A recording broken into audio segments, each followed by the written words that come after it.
를 기억하고 주 앞에 나와 예배하는 모든 분들이 오늘 이 시간 말씀 속에서 들려주시는 하나님의 음성을 들으면서 개별적으로 주님을 만나는 귀한 시간이 되길 주님의 이름으로 축원을 드립니다. 여러분이 잔디에 물을 주거나 꽃밭에 물을 주거나 어떤 공사를 할 때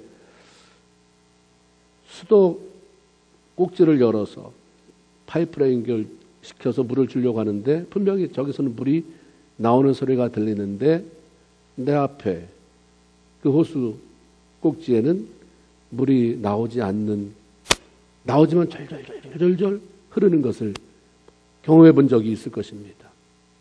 왜 그럴까 하고 살펴보면 중간에 호수가 꼬여 있어서 물이 안 나왔던 거죠. 그 특별한 방법 없이, 특별한 처방 없이 그냥 호수만 풀어주면, 꼬인 부분만 풀어주면 그냥 물이 콜콜 쏟아지는 것들 경험해 보셨을 것입니다.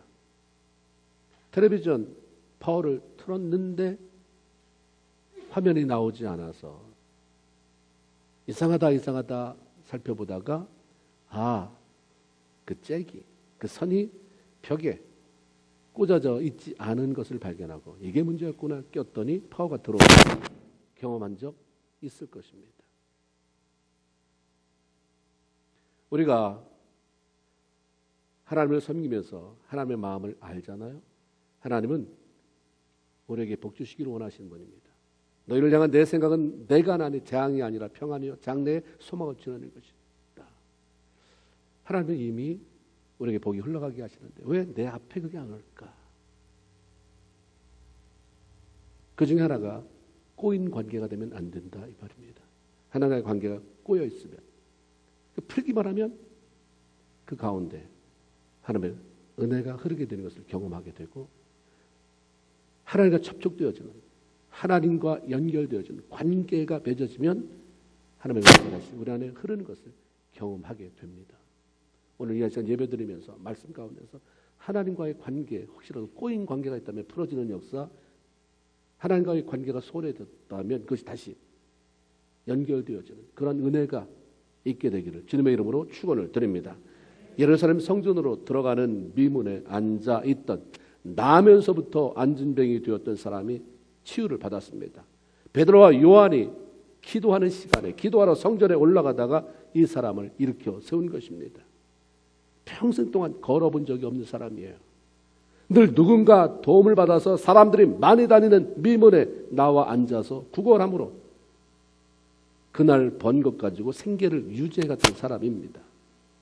그런 사람이 일어섰습니다. 일어섰을 뿐만 아니라 걷기도 하고 뛰기도 했으니 정말 기가 막힌 기적이 일어난 거예요. 그 당시 사람들은 나면서부터 걸 수 없는 신세가 됐다는 것은 하늘의 저주다. 하늘에 내린 저주를 어떻게 사람이 풀 수 있을까? 그래서 이것은 하나님밖에 해결할 분이 없다라는 것을 잘 알았어요. 하나님이 고치지 않으면 아무도 고칠 수 없는 그러한 고통 속에 있는 사람. 그런데 많은 사람들의 고정관념이 깨져버린 것입니다. 베드로라고 하는 사람이 그 앉은 병이를 나면서부터 걸어본 적이 없는 그 사람을 일으켜 세웠기 때문이죠. 사람들은 앉은 병이가 나은 것도 신기했지만 도대체 그 사람을 고친 사람은 누구냐? 하나님이냐? 도대체 누구냐? 누구길래 하늘에서 내린 저 재앙을 풀고 그 사람을 고쳤다는 말이냐? 베드로와 요한에게 엄청난 관심이 쏟아지기 시작했습니다. 고침받은 사람이 베드로에게 다가가서 요한에게 다가가서 그들을 붙잡습니다. 자신을 고쳐준 사람의 이름이라도 좀 물어보고 싶고 아마 감사하다고 하는 말을 전하고 싶어서 그랬을 것 같습니다. 그래서 수많은 사람들이 주변에 모여드는 것입니다. 저 사람이구나, 저 사람이구나. 나은 사람이 만진 걸 보니까 저 사람이 안전병이를 고친 장본인이구나.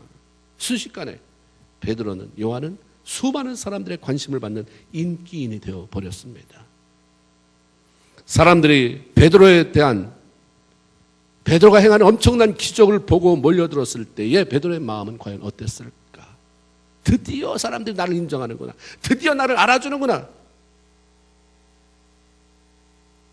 이런 마음을 가지고 신바람 났을까? 우쭐댔을까? 그래서 우리는 이 말씀을 쭉 읽어가다 보면 베드로가 무척 당황한 것을 알게 됩니다. 무척 부담스러워하는 것을 보게 됩니다. 나를 통해서 안진뱅이가 일어나 걷기도 하고 뛰기도 하는 기적이 생겨난 것은 사실이지만 그 능력은 내 것이 아니다. 분명히 내 손을 댔지만 그 손을 통해 흘러나오는 능력은 내 것이 아니고 나는 단지 심부름을 한 심부름꾼이다. 이 능력은 하나님께로부터 온 것이다. 이런 사실을 알았기 때문에 너무 당혹스러운 것이었습니다. 그래서 그는 자신에게 관심을 보이는 사람에게 분명히 말씀을 전합니다. 이스라엘 사람들아, 왜 이 일을 기이하게 여기느냐? 우리 개인의 권능과 능력으로 경건으로 이 사람을 일으켜 걷게 한 것처럼 왜 나를 바라보느냐? 왜 나를 쳐다보느냐? 사람이 능력이 있고 경건한 삶을 산다고 해서 안진뱅이를 고치는 기적을 행할 수 있는 것이 아니다라는 거죠. 그건 사람이 할 수 있는 것이 아니라 하나님이 하셔야 가능하기 때문에 벌어지는 것인데 하나님이 하신 것이다. 나는 심부름꾼이다. 그러니까 나를 주목하지 말고 이 일을 행하신 그분 하나님을 주목해라라고 말씀하는 거죠. 분명히 베드로가 안진뱅이를 향해서 은과 금은 내게 없거니와 내게 있는 그것으로 내게 주노니 나사렛 예수 그리스도 이름으로 일어나 걸으라라고 명령하고 그 사람의 오른손을 잡아 일으킬 때에 그가 벌떡 일어났다라고 하는 것을 우리가 잘 알고 있습니다. 그 기적은 베드로와 무관하지 않습니다. 그런데 베드로는 진심으로 그 일을 행하신 분은 하나님이시고 자신은 그저 쓰임받은 사람이다 하면서 모든 영광을 하나님 앞에 돌렸던 것입니다. 하나님께서 받으셔야 할 영광을 탐내지도 않고 미적미적거리면서 거기에 머물지도 않았습니다. 묘하게 하나님이 하셨다고 말하지도 않고 내가 했다고 하지도 않고 그러면서 결국 내가 영광을 받으려고 하는 그런 모습이 없어요. 여기에 사람들이 더 이상 자신을 바라보지 못하게 하면서 자연스럽게 사람들의 관심을 예수 그리스도로 향하도록 만들었습니다. 우리는 하나님이 힘 주셔서 했다고 하면서 영광을 취하려고 할 때가 참 많이 있습니다. 하나님께서 나를 통해서 하신 일을 가지고 내가 칭찬받고 인정받으려고 하다가 실패하는 사람이 얼마나 많은지 알 수가 없습니다. 예수님께서 생애 마지막 유월절을 보내기 위해서 나귀를 타고 예루살렘에 들어가신 적이 있습니다. 내가 평화의 왕임을 나타내야 했기에 그래서 약한 평화를 상징하는 나귀 새끼를 타고 들어가신 거죠. 나귀가 예수님을 등에 태우고 갈 때에 수많은 사람이 환호합니다. 종려나무 가지를 흔들면서 호산나 호산나 외쳐대고 박수 쳐대고 이런 일이 벌어졌어요. 만일 그때 나귀가 사람들이 마치 나를 환영하는 거라고 야 내가 오는 걸 어떻게 알고 사람들이 여기 다 모였나 내가 오는 걸 어떻게 알고 종려나무 가지를 흔들며 저렇게 환호하는가 하면서 벌떡 일어나서 앞발 둘러다 막 신나서 이랬다고 한다면 어떤 일이 벌어질까요? 예수님이 떨어지죠. 예수님이 떨어지는 순간 나귀에게는 뭐가 날라올까요? 채찍이 날라오는 거예요. 채찍이. 나귀가 그렇게 환영받은 것은 예수님을 태우고 가기 때문입니다. 예수님이 떨어질세라는 조심해서 우리가 환영받는 것은요 예수님 때문이에요. 내가 잘났다고 발을 드는 순간부터 나 알아주지 않느냐고 얼굴을 드는 순간부터 누가 떨어집니까? 예수님이 떨어지고 나는 빈수레로 그냥 나 혼자 잘난 줄 가는데 예수님은 사라져버렸고 그리고 인생의 실패자가 되는 것입니다. 나귀가 할 일은 예수님 때문에 나도 이런 영광스러운 자리 이런 환영받는 자리에 끼게 됐구나 감사하면서 더욱 주님을 잘 모시고 가는 거죠. 더 겸손하게 주님을 등에 태우고 가는 것입니다. 하나님을 위해서 교회를 섬기며 봉사하며 수고하는 사람들의 최고 위기가 언제인가? 사람들이 나를 칭찬할 때입니다. 그리고 내가 한 일을 자꾸 드러내고 싶은 거예요. 인정받고 싶어 할 때인 것입니다. 처음에는 하나님이 아시겠지 하고 저기 갖다 놨는데 사람이 못 보니까 자꾸 가까이, 사람 많이 가까이 있는 대로 가지고 오고 싶은 거예요. 이걸. 그러니까 그 사람들이 이거 누가 했지 했을 때 그걸 즐기고 싶어하는 마음이 다 있잖아요. 그 위기인 것입니다. 처음에는 하나님의 은혜와 그 사랑에 감격해서 했는데 사람들에게 칭찬받는 맛이 들려버리면 하나님의 영광을 가로채는 일을 하게 됩니다. 하나님의 영광과 상관없이 내 영광을 구하는 일을 하게 된다는 거죠. 그것이 습관화되면 자꾸 칭찬을 구하게 되고, 칭찬이 없으면 일을 안 하게 되고, 인정해주고 또 높여주지 않으면 화가 나고 외로워지는 거예요. 언제 우리가 신앙생활하면서 외로워지냐면, 봉사 많이 하는 사람이 외로워지는 게 하나님의 은혜로 충만해야 되는데 사람의 인정받지 못할 때는 외로워지죠. 신경질이 나요. 그 심술이 납니다. 여러분 잘 보셔야 돼요. 왜냐하면 하나님이 축복하시기 위해서 우리를 자꾸 교정하잖아요. 말씀이 우리를 교정시켜주는 거예요.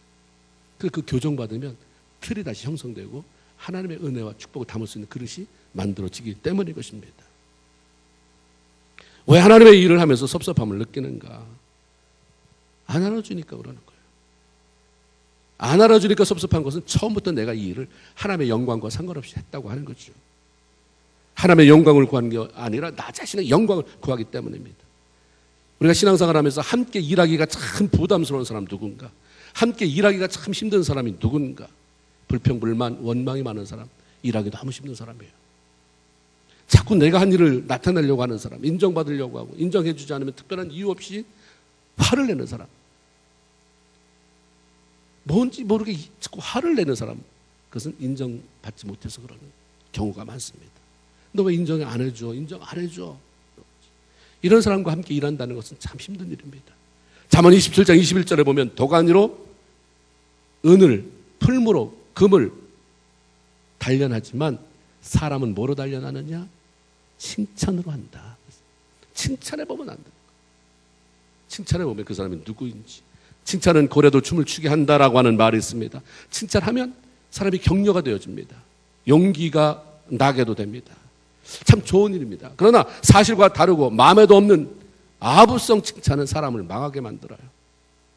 그리고 칭찬받는 사람의 태도 또한 중요한데, 칭찬받을 때 기뻐하고 감사해야 하지만 영광은 하나님께 돌리는 거예요.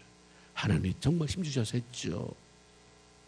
하나님 아니면 내가 이 일을 할 수 있었겠습니까? 아주 진심했어요. 말은 그렇게 했는데 뒤에서 화를 내면 사람이 다 혼란스러워져요. 저분이 분명 그렇게 말했는데 왜 그것 때문에 화를 내지? 왜 딴 데 가서는 다르게 말을 하지? 우리가 다 이유가 있는 것입니다. 우리가 다 보시면 하나님의 은혜가 왜 내 안에 머물지 못하는가? 이중적이 될 때는 안 돼요. 이것과 이거의 통로가, 포커스가 맞춰져야지 이쪽 다르고 저쪽 다르면 포커스가 안 맞춰지니까 늘 뿌였습니다. 선명한 포커스를 맞추고 살아가면 하나님이 일하시는 게 보여지는 거죠. 이렇게 할 때 사람한테 인정받는구나, 이렇게 할 때 존경받는구나, 이렇게 할 때 하나님이 축복하시는구나를 보게 되는 것입니다. 자신의 죽도록 충성해서 놀라운 결과를 가져왔는데 그 모든 영광을 하나님께 돌리는 것은 수준 높은 영적 인격을 가지고 있지 않으면 불가능한 일인 것입니다. 내가 했지만 하나님께서 건강 주셔서 했습니다. 힘 주셔서 했습니다. 물질 주셔서 했습니다. 은혜 주셨으니까 했죠. 내가 결국 나는 사용된 일꾼일 뿐이고 그 일을 이루신 분은 하나님이십니다. 인정하고 영광 돌리고, 그렇기 때문에 이게 진정이기 때문에 그 일을 함께 해준 사람이 너무 고맙고 감사하고, 이럴 때 그 공동체가 건강하게 아름답게 세워져 가는 줄로 믿습니다. 내가 했다고 하는 순간부터 교만하기 시작이에요. 영광이 가로채집니다. 하나님의 영광이 가로채지기 시작하면 영이 죽어요. 영이 죽은 사람이 남을 절대로 살릴 수 없습니다. 남을 죽입니다. 뿌리가 드러나면 그 나무는 죽기도 하고 열매를 맺을 수 없듯이 하나님 앞에서 교만해 하면서 그분의 영광을 가로챌 때 우리의 영은 메말라갈 수밖에 없는 것입니다. 어느 날 헤롯이 왕복을 입고 단상에 앉아서 백성들에게 연설을 했습니다. 유다는 그때 로마의 속국이잖아요. 분봉왕이 세워졌어요. 거기에는 수많은 사람들이 있었는데 그 중에 유대인이 얼마나 많았겠습니까? 연설을 들은 사람이 헤롯 왕을 향해서 이야 대단하다. 어떻게 사람이 저런 연설을 할 수 있을까? 저 소리는 사람의 소리가 아니라 신의 소리다. 하나님의 소리다. 근데 헤롯이 자기는 하나님이 아니라고 부인하지 않습니다. 내가 어떻게 감히 하나님이냐라고 말하지 않아요. 즐겨요. 마치 자기가 하나님이 된 것처럼 행동합니다. 하나님의 영광을 가르칩니다. 그래서 하나님이 천사를 보내서 그가 벌레가 먹어 죽는 일이 생기게 했어요. 그래서 사도행전 12장 23절 헤롯이 영광을 하나님께로 돌리지 아니하므로 주의 사자가 고치니 충이 먹어 죽으니라. 우리가 하나님의 영광을 가르친다는 것은 항상 위험한 일입니다. 그 이상 진전이 안 됩니다. 어느 순간 하나님의 일을 많이 했는데 그 이상 진전이 안 되고 멈춰 있는 것은 내가 하나님의 영광을 가르칠 수도 있다는 거예요.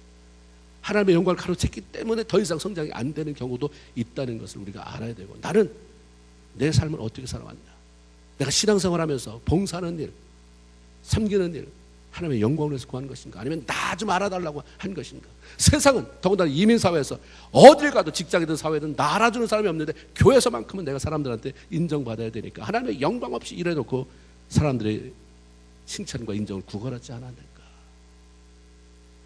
그래서 내가 내 삶이 그냥 그 자리에 머물러 있지 않는가 우리 생각해 보아야 하는 것입니다. 베드로는 고넬료가 자신을 맞이하기 위해서 왔을 때 고넬료는 베드로가 대단한 하나님의 사람이라고 생각하고 그냥 엎드려서 절을 하는 거예요. 그때 베드로가 그를 이렇게 세우잖아요. 그러면서 나도 하나님의 나도 사람이다. 그렇게 경배하는 것은 하나님 앞에만 하고 나도 사람이다. 일어서라라고 말하면서 순간순간 자기가 하나님의 영광을 가로채려고 하는 순간 다 피해갑니다. 그걸 다 물리쳐요. 하나님이 받으셔야 할 영광, 칭찬, 환호를 내가 가로채는 것은 하나님의 영광을 도둑질하는 것입니다. 우리가 하나님을 섬기고 그분이 기뻐하는 일을 열심히 하고자 하는 것은 인기 연예인들처럼 사람들 앞에 인정을 받고자 하면 아닌 것입니다. 그저 하나님이 나에게 베풀어 주신 은혜가 감사해서 나 같은 것을 구원하시다니, 그 나한테 또 마음을 주셨네. 뭔가 좀 하나님께서 일해보고 싶은 마음 주셔서 이렇게 살면 안 되지, 좀 나도 뭔가 남한테 유익이 되는 삶을 살아야지, 이런 마음을 주셔서 했기 때문에 하나님이 하셨습니다. 그렇죠? 하나님의 은혜에 보답하는 마음에서 하는 것이지 인기를 모으려고 하지 않는 거예요. 교회가 다 이민사회 분란이 일어나는데 여러분 가보셨어요? 제가 코디네이터로 가본 교회는 다 공통점이 다 자기 잘난 사람이 많아요. 내가 인정받지 못하는 것 때문에 거기서 시기와 질투가 나타나고 싸우는 거예요. 모든 사람이 하나님의 은혜에 감사해서 더 해야 되는데 이것밖에 못해서 죄송한 마음으로 살다 보면 그 공동체가 건강하지 않을 수가 없는 것입니다. 그런 공동체 속에 부어진 하나님의 은혜가 얼마나 클까요? 거기에 잘난 척 하는 사람, 뭐 말 때문에 상처받는 사람, 시기 질투 때문에 넘어지고 엎어진 사람이 생기겠습니까?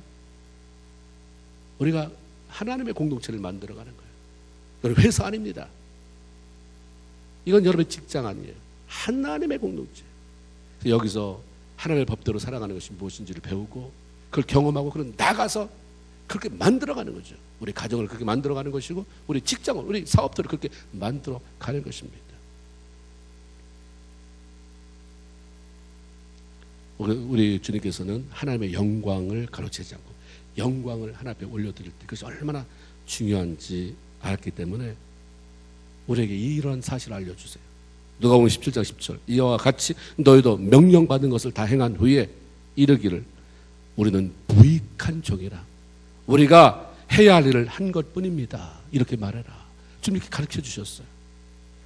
우리는 하나님의 영광스러운 일을 할 자격이 없는 사람들입니다.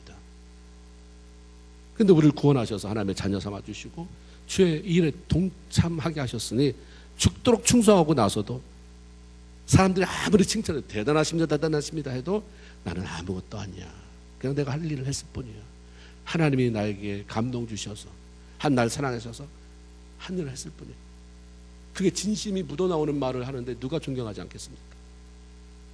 하나님을 감동하지 않을 수가 없는 거죠. 하나님을 위해서 일하고 영광을 하나님께 돌리며 칭찬받는 사람이 있는가 하면은 하나님을 위해서 일했다고 하면서 영광을 내가 가로채고 책망받는 사람이 있어요. 그 차이가 뭘까? 마태복음 25장에 그렇게 나와 있습니다. 하나님께 영광 돌리는 사람을 향해서 주님 이렇게 말씀합니다. 내가 줄일 때에 네가 나한테 먹을 걸 줬다. 내가 목마를 때 네가 물을 줬지 않느냐. 내가 나그네 됐을 때 네가 우리 집 오세요 영접해 줬다. 내가 헐벗었을 때 너 나한테 옷 입혀주지 않았느냐. 내가 병이 들었을 때 날 돌봐줬고 내가 옥에 갇혔을 때 찾아와 주지 않았느냐. 그 소리를 들은 사람의 대답이 뭡니까? 깜짝 놀라면서 예수님, 내가 언제 주님이 줄일 때 먹을 걸 주셨습니까? 언제 목마를 때 마실 물을 드렸습니까? 언제 헐벗었다 옷을 드린 적이 있습니까? 나 그런 적 없습니다.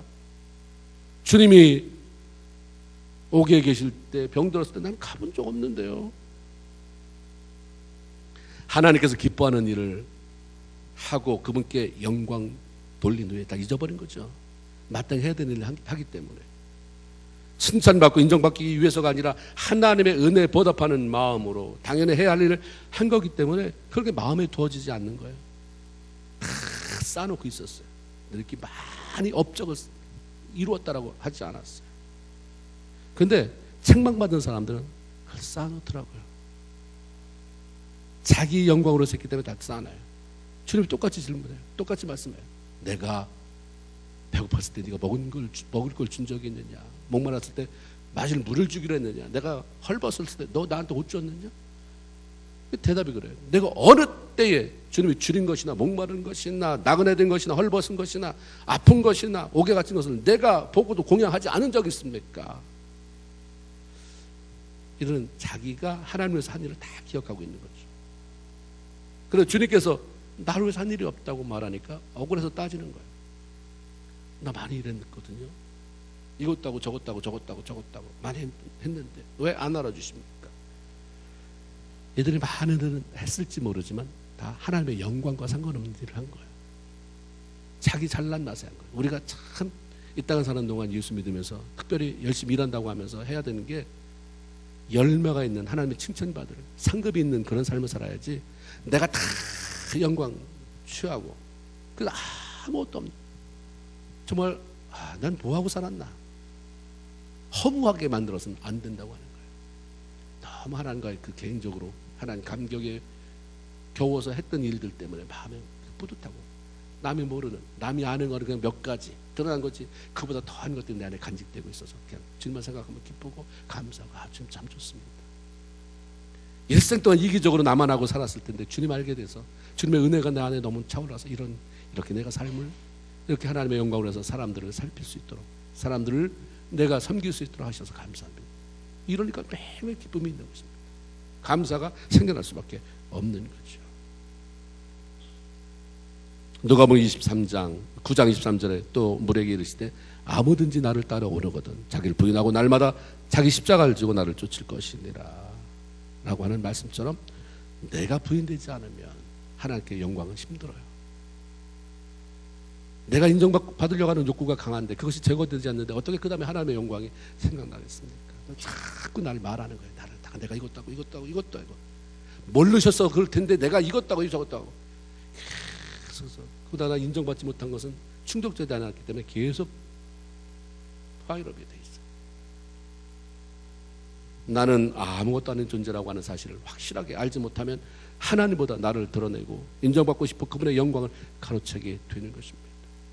하나님 우리에게 주시는 모든 것들은 그것이 물질적인 것든 우리의 건강이든 우리의 은사적인 것이든 하나님의 영광을 위한 것이에요. 너 자랑하라고 준 게 아닌 것인데 나 자랑하다가 다 쏟아버리잖아요. 하나님이 무한한 차원을 그것이 시드머니가 돼서 어떤 근간을 이루는 기본적인 것이 되어져서 그것을 하는 것을 보면서 계속해서 부어지는 것인데 거기서 그냥 끊어버려요. 그게 다 온 건 줄 알고. 근데 하나님의 영광 그거 가지고 계속해서 하나님의 영광으로서 드러날 때 하나님은 무한한 공급자로 여러분과 함께 하실 줄로 믿습니다. 하나님의 영광으로 해서 내가 존재하는 것이지 나를 위해서 하나님이 존재하는 게 아니라고 하는 사실을 우리가 알아야 돼요. 나는 하나님을 위해서 존재하는 거예요. 하나님은 나를 위해서 있는 게 아닌 것입니다. 나 알아주지 않고 칭찬해 주지 않는다고 그렇게 억울해할 것도 없습니다. 그렇게 화낼 필요도 없어요. 안 알아주면 안 알아줄수록 다 따라합시다. 좋습니다. 다 같이 시작. 뭐가 뭔지 이제 잘 모르잖아요. 졸았던 사람은. 제가 질문을 할게요. 하나님 앞에서는 사람들이 안 알아주면 안 알아줄수록, 이렇게만 하면 잘 여러분이 또 잊어버릴 것 같아요. 또 한 번 따라서 기쓰고 얼굴 디미지 말자. 네. 여러분 해보세요.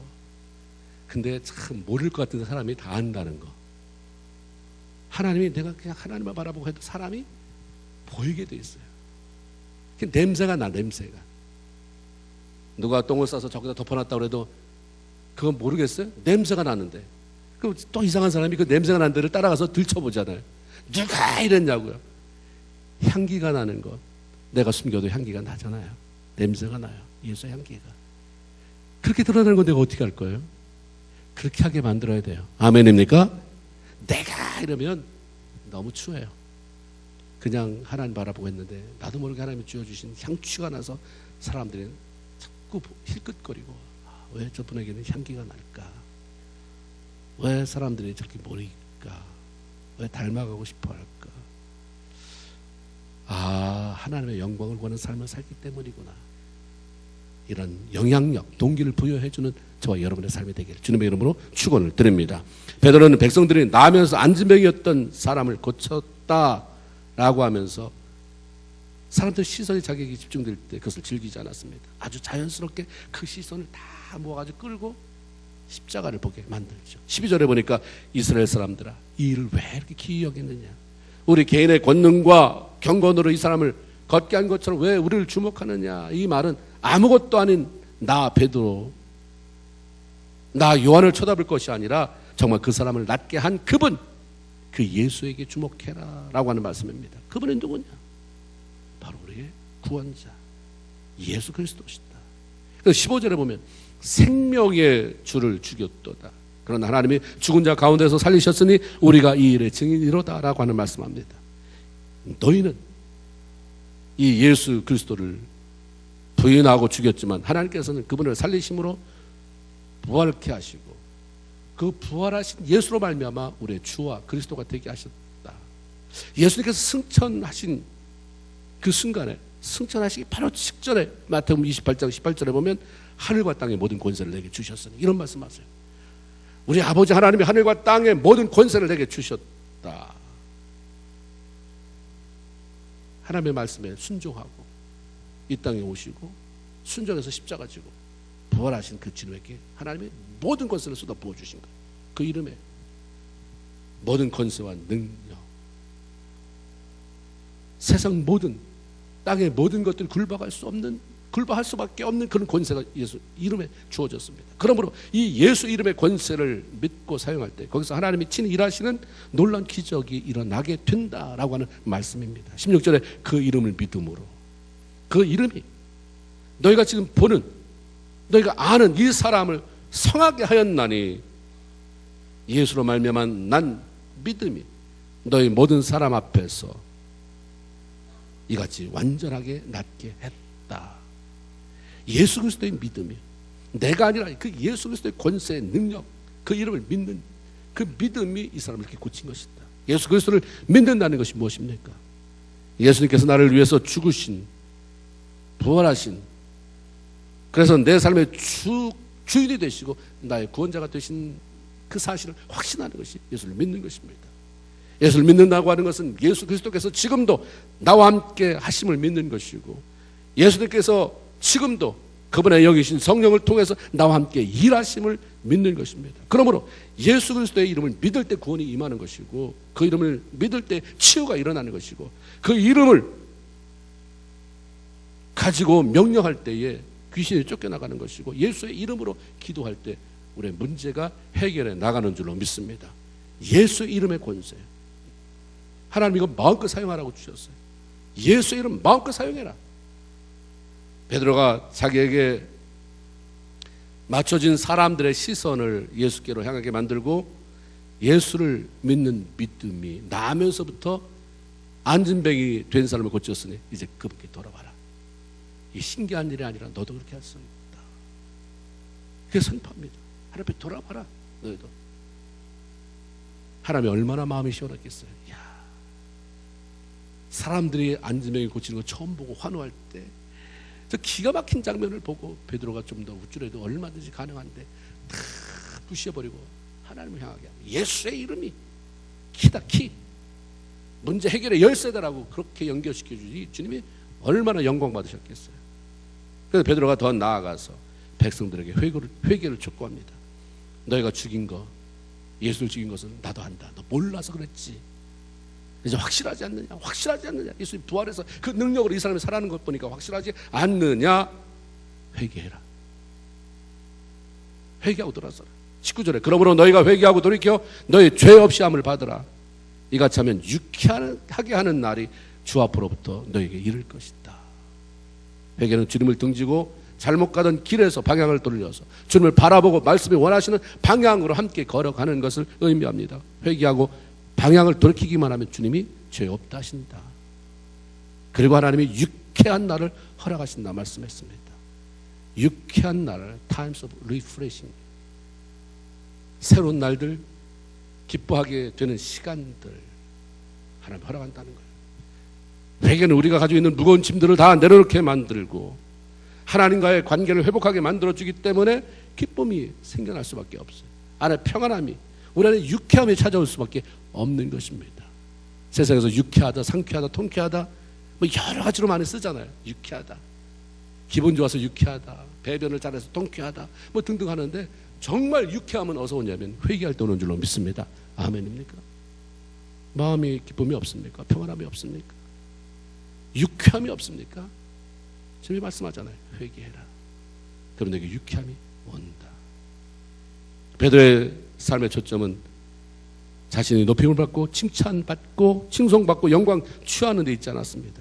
하필 영광 돌리는 데 있었어요. 자기가 얼마든지 높아질 수 있는 그런 상황 속에서도 사람들을 주님 바라보게 하고 예수의 이름을 믿게 하고 회개하고 주님과의 관계를 회복하게 만들어 생명을 살려내는데, 그래서 하나님의 영광 받게 하는데 그의 삶에 초점이 있었습니다. 그게 곧 나의 영광이다. 하나님의 영광 받으시는 것이 나의 영광이다. 그런 마음으로 살았기 때문에 그의 인생이 그렇게 파워풀하게 하나님을 위해서 살 수가 있었던 것입니다. 하나님의 영광에 초점이 맞춰진 삶, 그게 성공적인 인생이에요. 하나님의 영광을 초점 맞추고 살아가면 하나님이 더 구체적으로의 삶의 후원자가 될 것이기 때문입니다. 우리가 원리를 모르면 자꾸 쓸데없는 일에 에너지를 낭비하고 열매도 갖지 못해요. 하나님을 뒷전에, 하나님의 영광을 다 뒷전으로 하고 열심히 한다고 해서 뭐가 되는 것 같습니까? 아니에요. 되는 듯 하지만 시들어요. 그래서 좀 더디더라도, 당장의 표가 나지 않더라도 자꾸 시선을 죽게 돌리고 주의 영광을 살아갈 때 하나님이 여러분의 후원자가 되어주실 줄로 믿습니다. 시편 29편 2절에 보면 여호와 이름에 합당한 영광을 돌리고 이런 말씀이 있습니다. 사도 바울은 고린도전서 10장 31절에 그런즉 너희가 먹든지 마시든지 무엇을 하든지 하나님의 영광으로 해서 해라라고 말씀합니다. 나는 죽고 주님이 살게 하시고 나는 사라지고 주님이 나타내게 되므로 오직 주의 영광만 돌리며, 그래서 하나님이 기뻐하시고 하나님이 기뻐하시기 때문에 우리의 삶이 유쾌하게 돼요.